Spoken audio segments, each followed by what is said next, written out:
សួស្តីទាំងអស់គ្នាថ្ងៃនេះខ្ញុំសូមលើកយកសន្ទនាខ្លីមួយតាក់ទងទៅនឹងការលក់អង្ករ Conversation in English ភាគ14ពេលដែលភ្ញៀវដើរមកហាងយើងចាប់ដើមនិយាយទៅកាន់គេថា Hello can I help you Hello can I help you បើប្រែថាសួស្តីតើអ្នកអញ្ជើញត្រូវការអីនេះជាសំណួរមួយដែលយើងសួរភ្ញៀវនៅពេលភ្ញៀវដើរចូលមកឬក៏យើងឃើញភ្ញៀវដើរលេខឡក់មើលកំពុងតែអាតមើលអីចឹងណាយើងសួរថាតើអ្នកអញ្ជើញត្រូវការអីឬក៏ត្រូវការទិញអីបងចឹង Hello can I help you តែប៉ុន្តែគេអាចសួរតាមរបៀបផ្សេងច្រើនប៉ុន្តែនេះជាសំណួរមួយដែលល្អហើយភ្ញៀវគេឆ្លើយគេប្រាប់យើងវិញថា I want to buy some rice I want to buy some rice okay I want to buy some rice ដែលមានន័យថាខ្ញុំចង់ទិញអង្ករឬក៏ខ្ញុំរកទិញអង្ករ I want to buy some rice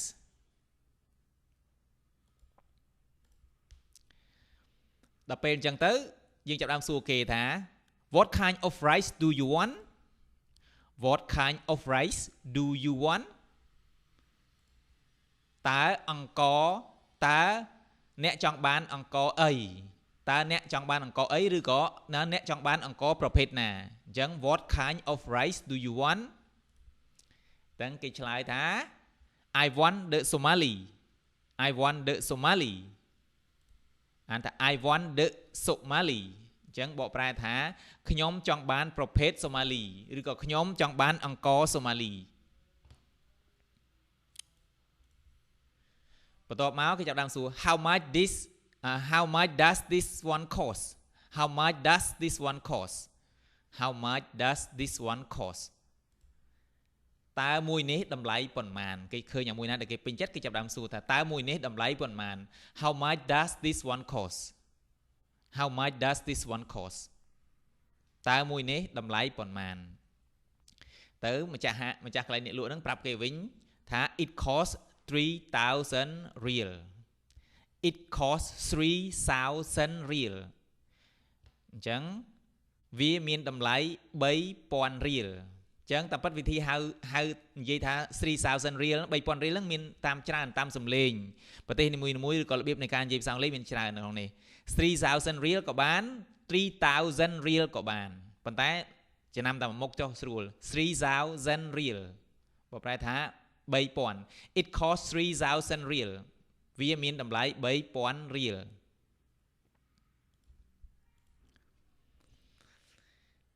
អញ្ចឹងយើងចង់សួរគេថា How many do you want How many do you want How many do you want តើលោកចង់បានចំនួនប៉ុន្មានតើលោកចង់បានចំនួនប៉ុន្មានឬក៏តើអ្នកចង់បានចំនួនប៉ុន្មាន How many do you want ហើយអ្នកលក់អ្នកទិញគេប្រាប់ថា I want 10 sacks I want 10 sacks I want 10 sacks បើប្រែថាខ្ញុំចង់បានចំនួន10បាវឬក៏10បេអ្នកខ្លះគេហៅបេអ្នកខ្លះគេហៅបាវអ្នកខ្លះហៅការ៉ុងអីចឹងទៅអញ្ចឹង I want 10 sacks បើប្រែថាខ្ញុំចង់បានចំនួន10បាវចុះចង់បាន5បាវថាម៉េច I want 5 sacks អញ្ចឹងខ្ញុំចង់បានចំនួន5បាវចុះបើសិនជាសួរថាគេចង់បានថែមទៀតអញ្ចឹងគេសួរថា How many more do you want How many more do you want How many more do you want បើប្រែថាតើលោកចង់បានចំនួនប៉ុន្មានទៀតឧទាហរណ៍ថាគេយកមួយចំនួនហើយប៉ុន្តែគេយកថែមទៀតគេចង់បានទៀតអញ្ចឹងណាយើងសួរបញ្ជាក់គេថាតើអ្នកចង់បានចំនួនប៉ុន្មានទៀតសួរថា How many more do you want ថែមទៅនឹងសំណួរមុនគឺថែមពាក្យ more មួយអូខេតើអ្នកចង់បានប៉ុន្មានទៀតតើលោកចង់បានប៉ុន្មានទៀតអញ្ចឹងគេឆ្លើយមកវិញ I want 10 sacks more អញ្ចឹងបើប្រែថាអានថា I want 10 sacks more sacks មួយបាវណាបេណាអញ្ចឹងបើប្រែថាខ្ញុំចង់បានចំនួន10បាវទៀតអូខេខ្ញុំចង់បានចំនួន10បាវទៀតអញ្ចឹង more ហ្នឹងគឺបើប្រែថាថែមបើប្រែថាទៀតឡើយហ្នឹងអញ្ចឹងគេសួរថែមទៀតថា Can you deliver to my house Can you deliver to my house บอกប្រែថាតើអ្នកអាចដឹកជញ្ជូនដល់ផ្ទះខ្ញុំបានទេតើអ្នកអាចដឹកជញ្ជូនដល់ផ្ទះខ្ញុំបានទេគេចង់ឲ្យដឹកជញ្ជូនដល់ឲ្យគេនៅផ្ទះអញ្ចឹងអ្នកលក់គាត់ថា yes I can deliver yes I can deliver បាទឬក៏ចាខ្ញុំអាចដឹកជញ្ជូនឲ្យបានតាមពិតយើងអាចឆ្លើយគ្រាន់តែ yes I can ក៏បានដែរប៉ុន្តែខ្ញុំថែម deliver ចុះឲ្យបានវែងបន្តិច yes I can បាទខ្ញុំអាចដឹកជញ្ជូនឲ្យបាន which one do you want which one do you want សំណួរនេះបកប្រែថាតើអ្នកចង់បានមួយណាតើមួយណាដែលអ្នកចង់បានឲ្យគេចង្អុលទៅគាត់ចង្អុលប្រាប់ I want that one នោះខ្ញុំចង់បានអាមួយនោះ I want that one I want that one បកប្រែថាខ្ញុំចង់បានមួយនោះហើយជាងចង្អុលប្រាប់គាត់ទៅអ្នកទិញហ្នឹងគាត់ចង្អុលប្រាប់អ្នកលក់ណាថានោះអាមួយនោះខ្ញុំចង់បាន How much altogether How much altogether បកប្រែថា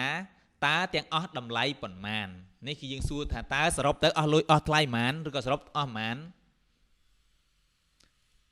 អញ្ចឹង altogether cost $23 altogether cost $23 អញ្ចឹងទៅអញ្ចឹង altogether បកប្រែទាំងអស់ cost បកប្រែថាមានតម្លៃឬក៏ថ្លៃ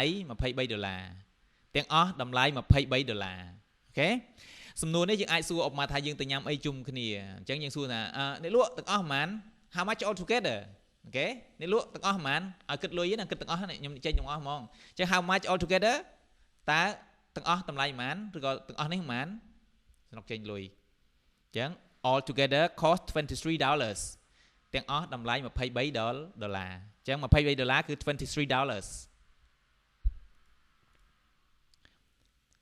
វាហើយយើងអាប់លុយគេថា this is your change this is your change នេះជាលុយអាប់នេះលុយអាប់នេះលុយអាប់មានថាយើងអាប់លុយឲ្យគេណាបងនេះលុយអាប់ this is your change ឲ្យលុយទៅគេវិញ thank you អរគុណ thank you អរគុណបើចង់ប្រាប់គេថា all sold out បកប្រែថាអានថា all sold out បកប្រែថាអស់ហើយបើគេរកអាណាមួយថា all sold out តែលក់អស់ហើយឬក៏អស់ហើយអញ្ចឹងណា all sold out លក់អស់ហើយបង but I have other kind the same quality but I have other kind the same quality បកប្រែថាប៉ុន្តែតែខ្ញុំមានប្រភេទផ្សេងthe same quality បកប្រែល្អដូចគ្នាអញ្ចឹងគាត់ប្រាប់ថាគាត់លក់អស់ហើយប៉ុន្តែគាត់មានប្រភេទផ្សេងដែលល្អដូចគ្នាអញ្ចឹង all sold out but I have other kind the same quality ប៉ុន្តែខ្ញុំមានអាផ្សេងដែលគុណភាពល្អដូចគ្នាអញ្ចឹងទៅយល់អត់បងអរគុណច្រើនចំពោះការទស្សនាវីដេអូថ្ងៃនេះសង្ឃឹមថាចេះបាន 2-3 ម៉ាត់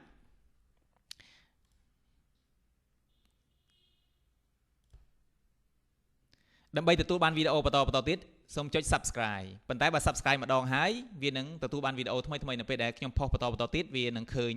នៅពេលដែលអ្នកនរគ្នាបើក YouTube